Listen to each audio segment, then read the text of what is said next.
Ration card আগত কাটব লাগিব। মোৰ বাইদেউৰ ৰেচন কাৰ্ডৰ নাম বঙাইগাঁৱত আছিল, বিয়া হৈছে বেংগলত, কাটি পঠাই দিছোঁ যা, তাতে ৰেচন কাৰ্ড বনাই লৈছে।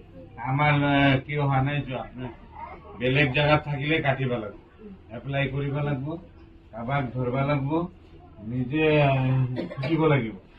এনেকে নিজৰ ইচ্ছা থাকিব লাগিব যে মোৰ এইটো কাম হোৱা নাই।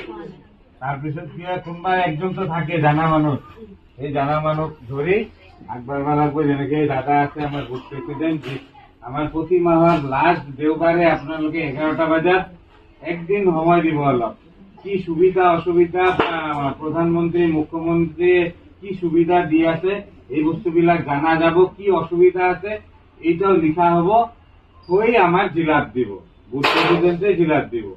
তেনেকে কৰেন বস্তুবিলাক সমাধান হবে। আৰু বিশেষ কিছু আৰু তো নাই।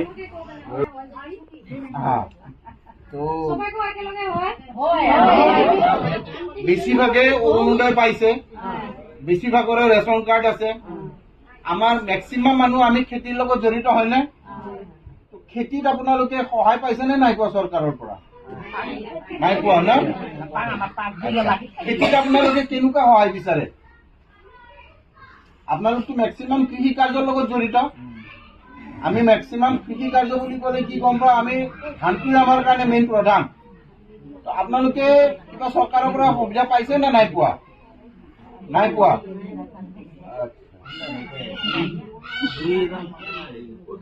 মানে ঠিক পাইছে।